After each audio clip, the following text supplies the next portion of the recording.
बिहार का इतिहास नम्मा फेल आदमी नहीं तय करेगा। अगर हमारा आपका बेटा नम्मा फेल होता तो उसको चपरासी का नौकरी नहीं मिलता। और आज भी जो घटना घटती है, जितने लोग पकड़ाते हैं उनका कहीं ना कहीं संबंध राष्ट्रीय जनता दल से होता है। जब दलित महिला का बलात्कार होता है, पूरा दुनिया कराहता है कि भाई दलित महिला के साथ बलात्कार हो गया। 2 दिन चिल्लाते हैं प्रतिपक्ष और तीसरा दिन मालूम होता है कि उनके आदमी हैं तो बोलते हैं इन्हें प्यार में बलात्कार हुआ है। कि अब प्रतिपक्ष के पास सिर्फ भावनात्मक मामले ही हैं। भावना को फैलाओ, भावना को भड़काओ और राजनीति करो। अपराधी जो भी पकड़ा रहे हैं उनका संबंध कहीं ना कहीं राजद से ही निकल जाता है।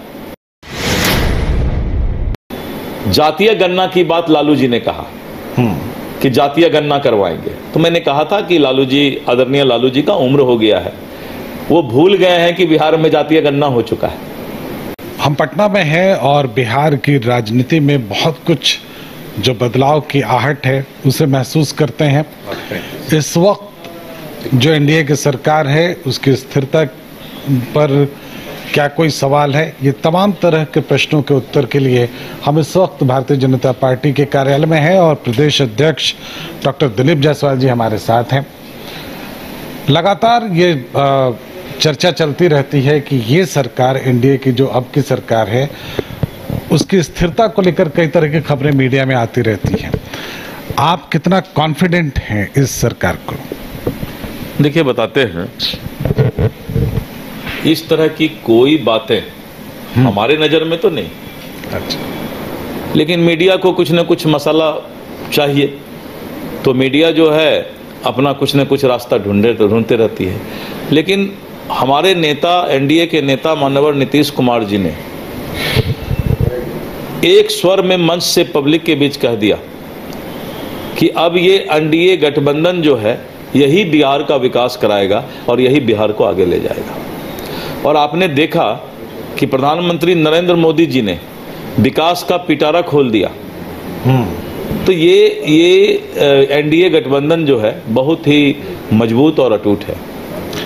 अभी आपके विपक्ष में जो पार्टियां हैं 2 मुद्दों पर आपको घेरने की कोशिश करती हैं। एक तो लॉ एंड ऑर्डर की समस्या है और दूसरा जातीय जनगणना को लेकर जो सवाल उभरते रहते हैं।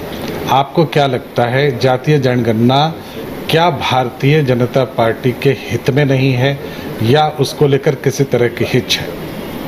देखिए, बताते हैं,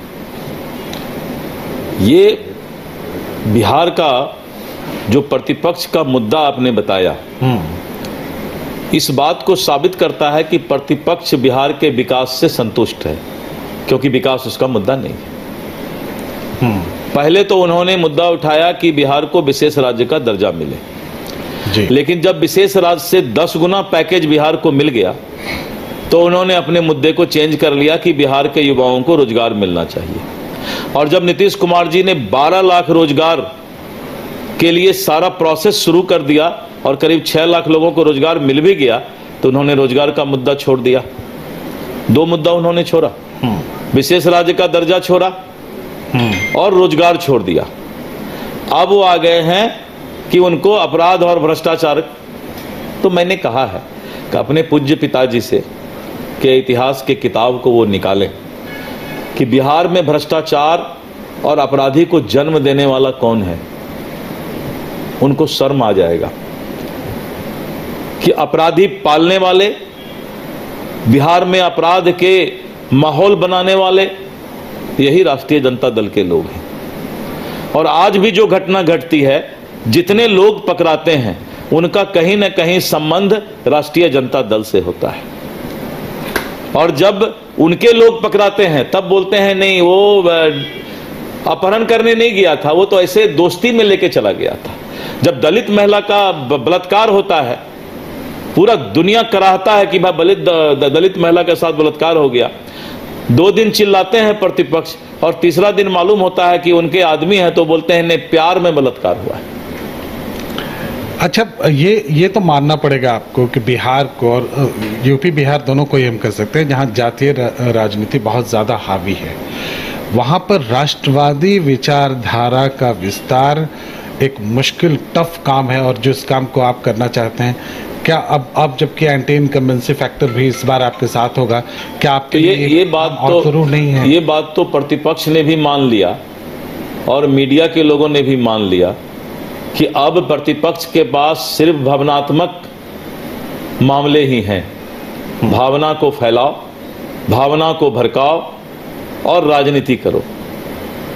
इसके अलावा कोई मुद्दा उनके पास नहीं है, जैसा कि मुझे आपसे बातचीत करके लग रहा है। और अपराध और भ्रष्टाचार के बारे में मैंने बता दिया कि ये लोग जो हैं जन्मदाता हैं। अपराधी जो भी पकड़ा रहे हैं उनका संबंध कहीं न कहीं राजद से ही निकल जाता है। तो अब जो है जातीय गणना की बात लालू जी ने कहा कि जातीय गणना करवाएंगे, तो मैंने कहा था कि लालू जी, आदरणीय लालू जी का उम्र हो गया है, वो भूल गए हैं कि बिहार में जातीय गणना हो चुका है। और जातीय गणना होने के बाद नीतीश कुमार जी ने सदन में भारतीय जनता पार्टी की मदद से आरक्षण भी लागू कर दिया। वो तो मामला सुप्रीम कोर्ट में अलग बात है। तब इनके पास कौन सा मुद्दा है, मुझे कुछ समझ में नहीं आ रहा है। अच्छा, आप झारखंड, अपने पड़ोस में चले जाएं, झारखंड में चले जाएं तो वहाँ बांग्लादेशी घुसपैठिए को लेकर कई तरह के सवालें हैं। वहाँ की प्रदेश सरकार इसको लेकर घेरी जा रही है, लेकिन बांग्लादेशी घुसपैठिए की समस्या तो आपके यहाँ भी है, तो इसको लेकर सवाल तो यहाँ भी बिहार में भी खड़ा किया जा सकता है। देखिए, केंद्र की सरकार इस मामले को देख रही है। ये बहुत ही संवेदनशील मामला है, क्योंकि ये देश के सुरक्षा को कहीं ना कहीं चुनौती देता है। इसलिए इस बात को गंभीरता से ही बोलना ज्यादा अच्छा है।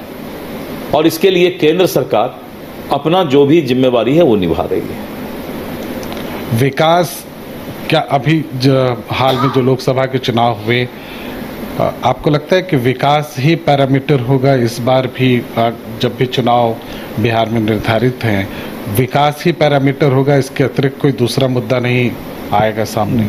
जिस राज्य और जिस देश का मुद्दा विकास नहीं होगा, आने वाले समय में वो देश और वो राज्य बांग्लादेश, पाकिस्तान की तरह बहुत पीछे चला जाएगा। इसीलिए मैं हाथ जोड़कर बिहार के जनता को प्रार्थना करता हूं कि आप भावनात्मक बात पर नहीं जाएं, विकास के मुद्दे पर आएं। और विकास का मुद्दा ही देश और समाज को दशा और दिशा दे सकता है। अच्छा, जब हम विकास की बात करते हैं तो फिर ये सवाल भी खड़ा होता है कि पुल कैसे गिर रहे हैं इतना ज़्यादा, ये और ये बिहार के लिए बहुत स्पेसिफिक मुद्दा हो जाता है। पुल गिरना पूरे विकास के लिए उदाहरण आप नहीं दे सकते ना। पुल गिरना एक अलग चीज है। कौन से पुल गिर रहे हैं, कभी आप इस पर चर्चा नहीं करते। तो पुल अगर पूरे इतना बड़ा स्टेट में 13 करोड़ की आबादी में, 12 करोड़ की आबादी में, और जहां 70,000 से ज़्यादा जहाँ पर गांव और बूथ है, तो वहाँ पर बहुत सारी समस्याएं आती रहती हैं, लेकिन विकास तो सामने दिखाई पड़ रहा है ना। अभी ज़मीन के निबंधन को लेकर जो कुछ भी चल रहा है लगातार, वो सर्वे को लेकर जो कुछ भी चल रहा है, क्या आपको लगता है इससे आम लोग परेशान होंगे? थोड़ा उनको लगेगा कि ये अनावश्यक कुछ सामने आ गया। देखिए, 1890 में अंग्रेज के जमाने में CS सर्वे शुरू हुआ, कैडेस्ट्रल सर्वे। और कैडेस्ट्रल सर्वे करीब करीब 70-80 साल चला। और फिर 1960 से 80 के दशक के बीच रिविजनल सर्वे शुरू हुआ, वो भी करीब 40-50 साल, यानी 130 साल के सर्वे के बाद भी बिहार का सर्वे पूरा नहीं हुआ। नीतीश कुमार जी के नेतृत्व में यह चुनौती स्वीकार किया गया है कि हम अपने बिहार के जमीन के भविष्य को तय करेंगे, क्योंकि 60% विवाद हत्या थाना का केस राजस्व विभाग के या जमीनी विवाद के कारण होता है, और 35 से 37% सिविल सूट, टाइटल सूट जो है वो भी जमीनी विवाद के कारण होता है। आज नहीं कल किसी को ये काम करना ही पड़ेगा। ये चुनौती हमने अवसर में बदलने का प्रयास किया है। बिहार की एक एक जनता को सर्वे में बहुत ही आसानी से उनके जमीन का सीमांकन होगा और उनका जमीन का अधिकार मिलेगा। क्या सरकार इतना एश्योर करेगी जनता को, क्योंकि एक बड़ा मुद्दा है हर मैंने आदमी से एश्योर बात कर दिया करें जनता को कि मैंने जनता को एश्योर कर दिया कि आप चिंता नहीं करें, इस जन्म में नहीं तो अगले जन्म तक भी सरकार तब तक कोई अन्याय नहीं होने देगी जब तक कि रैयत को न्याय नहीं मिल जाए। तो आपको भरोसा है? भरोसा क्या हो, पूरा भरोसा से ज्यादा है, भरोसा तो छोटा चीज होता है। चलिए, ये जब इस बार का गठबंधन है और इस गठबंधन के साथ आप चुनाव में जाएंगे तो आपके पीछे जो एंटी इनकम्बेंसी हर सरकार के खिलाफ होती है, क्या आपको नहीं लगता है कि हमारे सरकार के खिलाफ बिहार में कोई एंटी इनकम्बेंसी नहीं है? क्योंकि सबको मालूम है कि 15 साल पहले नीतीश कुमार जी के आने के पहले पटना में एक चिड़ियाटार पुल था। आज पटना में फ्लाईओवर और पुल का जो है दर्जनों लाइन लगा हुआ है। जब हम बचपन में पटना आते थे तो पूरे बिहार में एक मोकामा में गंगा घाट पर पुल था। आज गंगा घाट पर साहेबगंज से चलते हैं पुल ही पुल है, आरा से लेके बक्सर तक। पहले लालटेन का युग था, अब सब घर में बिजली पहुंच गया। पहले हमको जिला के हेडक्वार्टर में जाने में, यहां से सुपौल, सहरसा, मधेपुरा, चंपारण कहीं भी जाने में शरीर का रीढ़ टूट जाता था और लोग अस्पताल में भर्ती होते थे। आज वंदे भारत ट्रेन से घर तक पहुंच जाते हैं। तो एंटी इनकम्बेंसी मुद्दा तो बिहार में हो ही नहीं सकता है। अब जिनके आंख का मोतियाबिंद का ऑपरेशन मान लीजिए नहीं हुआ है तो उनके लिए हमने अभी कल हमारे JP Nadda ji regional institute of ophthalmology, इस देश में 4-5 आंख के बड़े अस्पताल होते हैं, बिहार को ये हक भारत सरकार ने दिया।